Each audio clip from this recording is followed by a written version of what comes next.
Welcome back, everybody, to State of the Nation with me, Matt Goodwin. Now, another shocking discovery in Britain. Get this, I could barely believe it when I read it. Nearly 1 million people in our country cannot speak English. According to official statistics, 10% of residents who were born overseas struggle to speak the English language. Now, I don't know about you, but I think that speaking the national language is the least that we need to do to have an integrated, cohesive, prosperous nation. And in many local areas in this country, as I showed this week in my newsletter, using detailed information from the census, the reality is that integration is simply not happening. Take, for example, the area of St Matthews and Highfields in Leicester.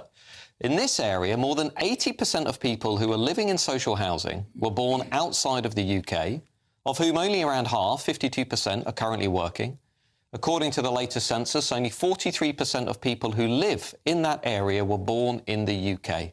A larger number of people were born in the Middle East or Asia.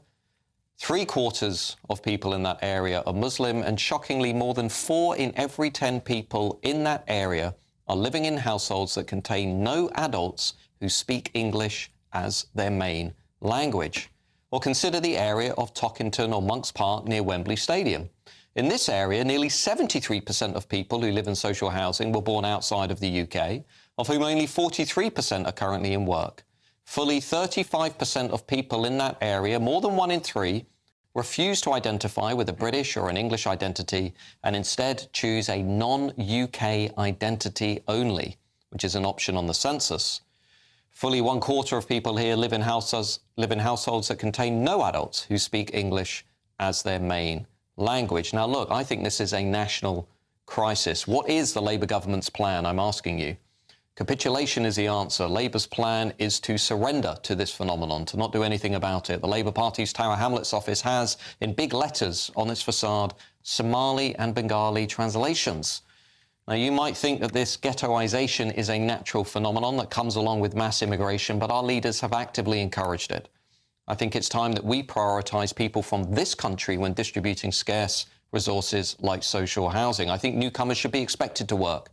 I think they should be expected to pay tax into the collective pot. And I think they should be expected to identify with our country.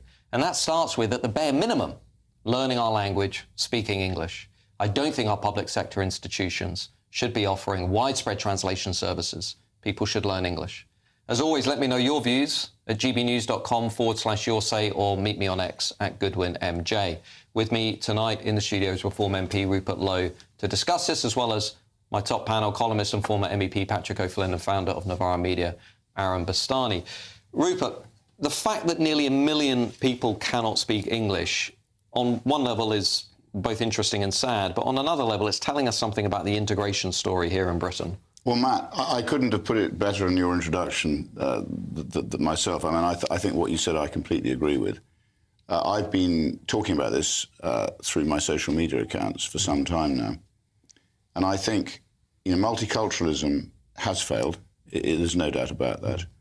And these numbers just confirm it. And there are other numbers that we're digging into, which I think will confirm it even further. But the first condition of coming here must be that you speak English. How can you be of any economic benefit to the country if you can't speak our language? I'm very strong on the fact that if you come here, you must speak English. I got my bowel cancer test the other day, and it was translated into about sort of 60 languages. Number one, as you know, we've been exposing how much this translation costs. We shouldn't be paying for that. If you come here, you learn English. And if you can't speak English, then you actually have to pay for your own translation, or you have to use Google or Amazon Translate. So I think integration cannot work unless people speak the language. I have a very strong view on the 85 Sharia courts that we have here, which, again, I think stops integration. And I'm happy for people to come, but they've got to abide by our laws, they've got to speak our language, they've got, as you say, to make an economic contribution to Britain. And what's happened is, for many years now, the government ignores its tax-paying citizens who basically drive our economy and have contributed over many, many years and generations. They're the ones who should be respected. They're the ones who should be at the top of the agenda. Now, if these people come here because they want to come and live with us, and they can contribute because they've got skills we haven't got, and they integrate. As far as I'm concerned, they're very welcome.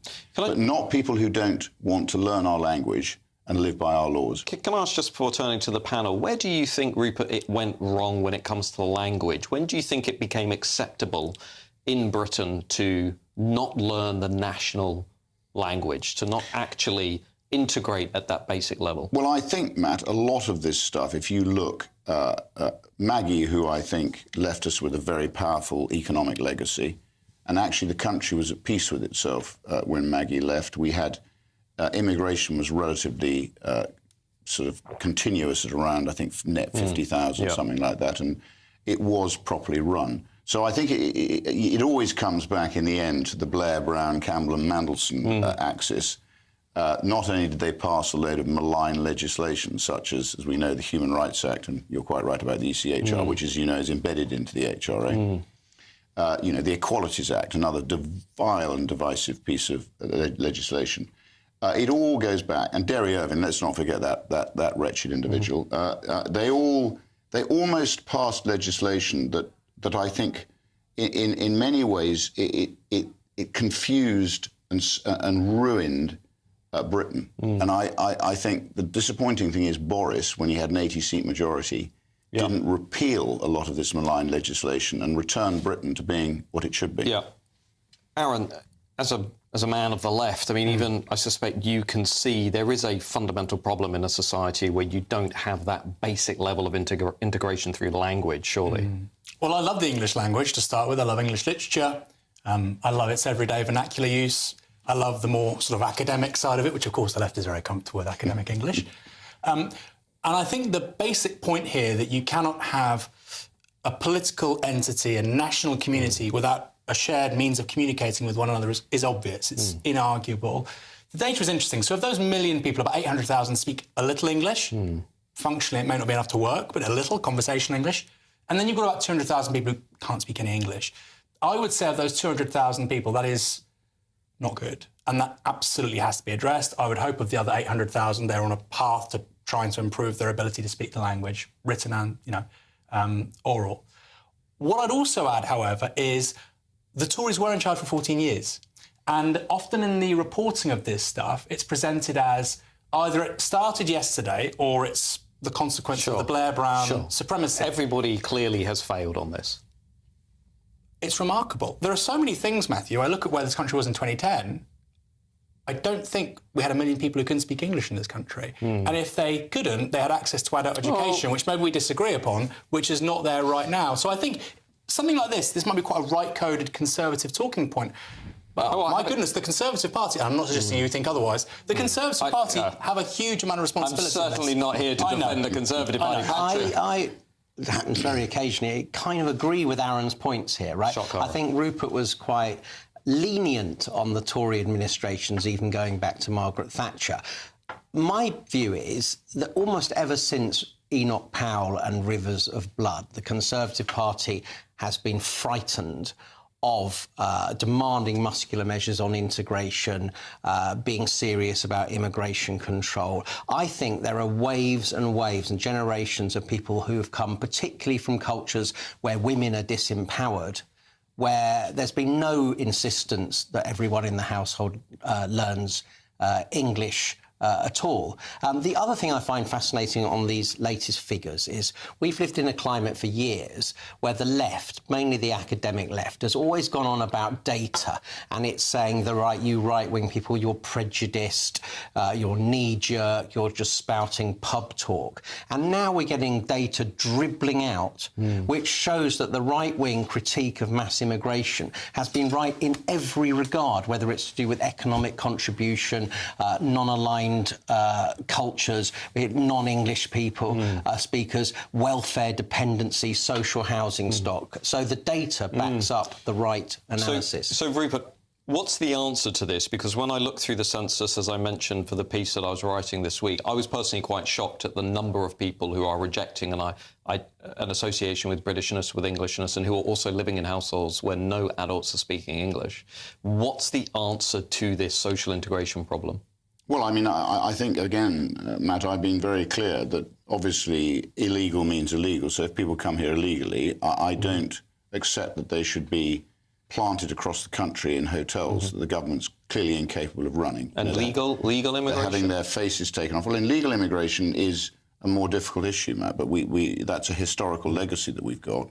I think we have to start with the illegal migration and curb that. I think we have to start with the foreign criminals who are in our prisons, who I think they should be sent back to their countries. We have, various treaties with countries which we're not using. So, again, it's an abuse of the taxpayer. I don't believe people should be able to come here. I personally think they should be here contributing and paying tax for 10 years before we accept them as part of the British fabric. Yeah, which is certainly one of the reforms we could do to things like indefinite leave to remain, which is we don't allow people to stay permanently unless they show us 10 years of tax returns. Well, thank you to my panel. Thank you to Rupert Lowe, Reform MP.